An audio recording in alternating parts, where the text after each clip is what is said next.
Hey, it's Sam from Sugar Spun Run, and today we are making sourdough biscuits. This recipe makes buttery, flaky, super tender biscuits that have such an incredible flavor. I think you're going to absolutely love them. This recipe comes together super quickly. It is a great way to use up your sourdough discard that you would otherwise throw away, but I do also include instructions over on the blog post if you want to make this with active sourdough instead. So before we begin, get your oven preheating to 425 degrees Fahrenheit. You want it nice and hot before the biscuits go in. All right, grab yourself a medium to large sized mixing bowl. And to this, we are going to add 1 cup of all-purpose flour. Very good, thank you. I have my helper here today. You will also need 2 teaspoons of baking powder. Thank you. And a 1/4 teaspoon of baking soda. Go ahead and add that. A little bit stuck. Now, I like to sweeten these biscuits a little bit. You can use a tablespoon of granulated sugar, or you can use coconut sugar, which is what we're using today. Put it all in. Excellent. You also could substitute a tablespoon of honey instead if you wanted. Just note that it makes the dough a little bit stickier, so sometimes they have to add just a little bit more flour. Finally, salt. We need some salt in these biscuits, so we're going to add a teaspoon of salt. This is just table salt. Yeah, you can do it. Let me just scoop it for you. Go ahead and add it in. Wonderful. Then we're going to go ahead and get everything nicely mixed up. Do you want to do this part? Okay. Good. Great, you did a good job. I'll do a quick one. You want to get all of that baking powder nicely mixed in with the other ingredients, all the baking soda mixed in. It's just important that everything's nicely distributed.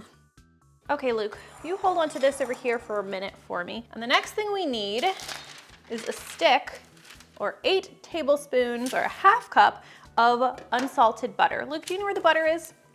So this butter is really cold, and you want your butter to be very cold too. Cold butter is key to getting those buttery biscuits that rise nicely and have like flaky layers. So I said this butter is really cold.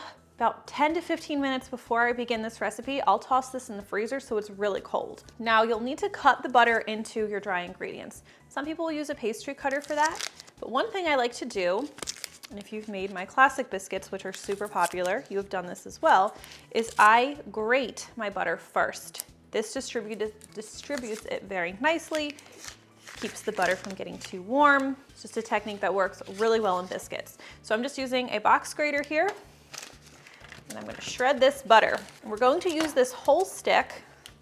Sometimes when I get close to the bottom, I'll have to use a knife to cut it into small pieces, just because it can be hard to get that last tablespoon.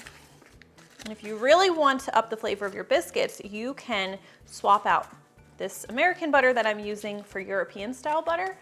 That has a higher fat content, and it always seems to make baked goods even better. Good job, Luke. Let's see if I can get this last bit without hurting myself. So I'm gonna take our butter, and I'm gonna drop this right in here. Some of it will stick to the grater. I want it all in my biscuits, so we don't waste butter. Fish all of that out. And you may have noticed I did this on a piece of wax paper because it just makes it easy instead of grating it directly on my counter.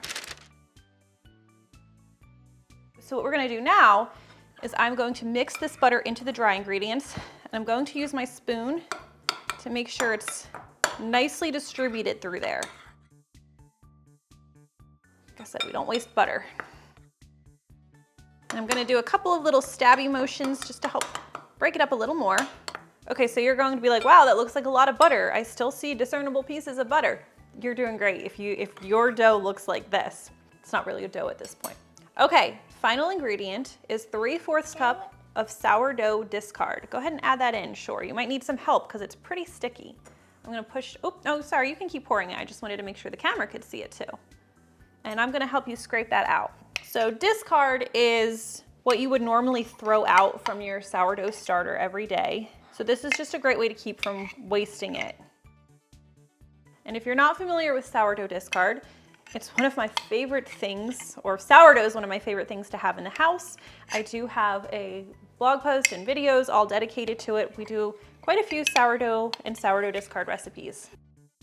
So after we add the sourdough discard, we are going to gently stir this in until it's incorporated into the dough. You don't ever want to overwork this dough because you don't want the butter to get too warm, or your biscuits are kind of gonna spread out and be a little bit flatter and denser. So the dough will be kind of dry and shaggy, just keep working it together. And you could also always use your hands to do this instead, which I do sometimes. Just be careful because your hands are warm, so they are going to warm up the dough a little bit faster. So I have a pretty dry dough here. Just gonna use my hands a couple times to work it together.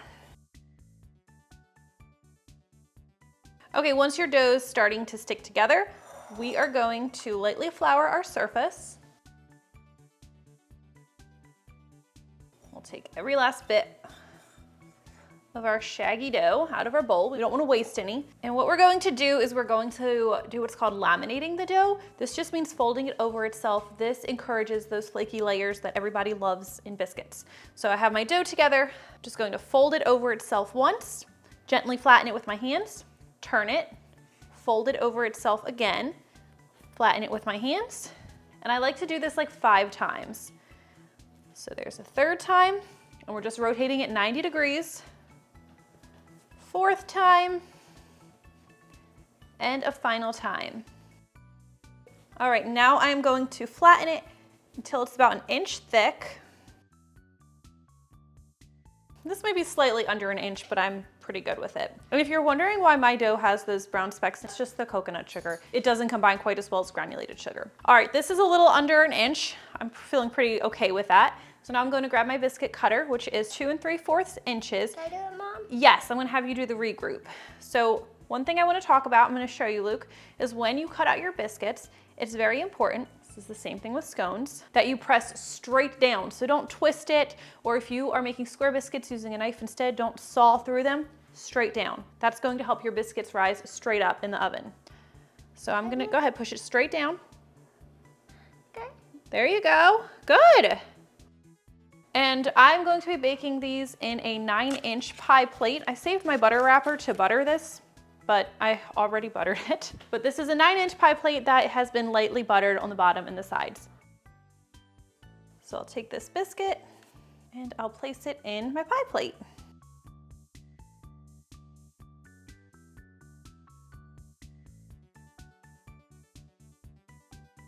We have 3 biscuits We now? have 3.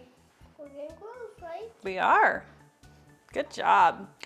Okay, so we've gotten as many cutouts as we can from this first roll of dough. So now we're going to regroup the scraps. Again, you don't want to overhandle them. We're going to flatten them so we can get our last 2 biscuits. Now, when you regroup the dough, those biscuits are always going to come out a lot wonkier than the other ones. They're still going to taste good though.